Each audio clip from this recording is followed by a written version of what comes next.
May 6, 1527. It's a date that, well, shatters this idea of Rome's sacred immunity, an idea that held for, what, over 1,000 years. We're diving deep into the sack of Rome today. A truly brutal event, and interestingly, not caused by some distant invaders, but by troops under Europe's most powerful ruler at the time. Exactly. And it all stemmed from high stakes politics, really. You had this massive rivalry dominating Europe. Francis I of France versus Charles V, the Holy Roman Emperor. Pope Clement VII, the Medici Pope, he made a critical error.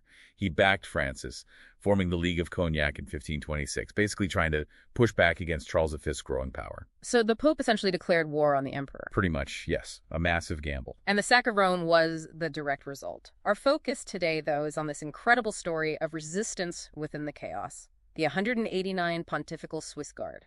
They chose loyalty, knowing it meant death, just to save Pope Clement. Let's talk about Charles V's army first. It wasn't some elite force, was it? No, not at all. It swelled to over 20,000 men. And crucially, many were unpaid German Lutheran mercenaries, the Landsknechte. They were marching south basically out of desperation, hunger, and the promise of, well, loot. Right, and for many of these Lutherans, Rome was symbolic. Deeply symbolic. They saw it as the decadent whore of Babylon, ready for judgment. And then you add Spanish troops into that mix, motivated by revenge against the Pope for his political flip-flopping. Exactly. Revenge for shifting alliances. It was an incredibly volatile combination heading towards Rome. So May 6th arrives, chaos. Where did they hit first? They concentrated their assault on the weakest point of the walls around the Vatican area, the Leonine City. Poorly defended, it happened fast, early morning. And then something critical happens almost immediately. The commander. Yes, Charles III, the Duke of Bourbon. He is leading the assault, climbing a ladder near the Porta Cavalleggeri, and he gets shot, mortally wounded. You'd think that might halt the attack? Quite the opposite. His death just unleashed the fury of the Landsknechte. Any semblance of control vanished. It became a leaderless mob. Their only order was sack. Sack, just pure rage and greed. Imagine that. 20,000 enraged, leaderless men pouring into the city. How could just 189 guards possibly stand against that? Even for a moment. Well, that's the heart of it. The Swiss Guard captain, Kaspar Röist, knew the city was lost. But his duty was clear: protect the Pope, give him time to escape. So he gathers his men, 189 loyal guards, for one final stand, a delaying action at the Campo Santo Teutonico. The Teutonic Cemetery.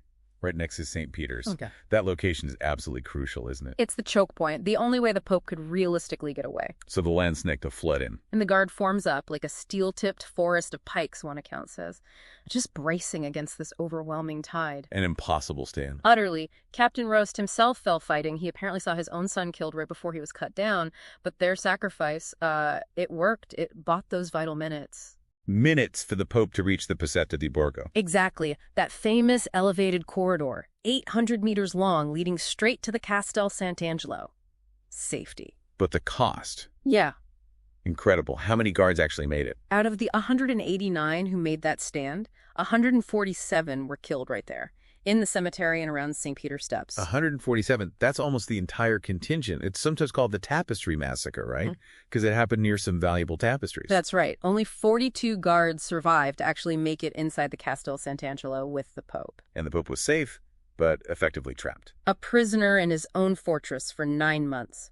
Forced to watch the sack unfold below. It went on for a week. Just unimaginable brutality. How many people died in the city itself? Estimates vary, but maybe 8,000, perhaps even 12,000 civilians killed. Churches desecrated, art destroyed. Just horrific. And Clement eventually had to buy his freedom. He did. He paid a massive ransom, 400,000 ducats, before finally escaping in disguise in December of 1527. That payment basically bankrupted the papacy for years. So looking back, this single event, this incredibly bloody stand in 1527, it really defined the Swiss Guard's role from then on. It forged this tradition of absolute loyalty, specifically to the person of the Pope, a legacy that's unbroken nearly 5 centuries later. Absolutely. And it brings us to a really powerful thought for you, the listener. Think about this. Every single year, new Swiss Guard recruits still take their oath of allegiance on May 6th.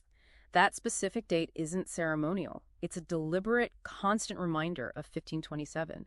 A reminder that their oath isn't about parades. It's about the willingness to die, just like Röist and his men.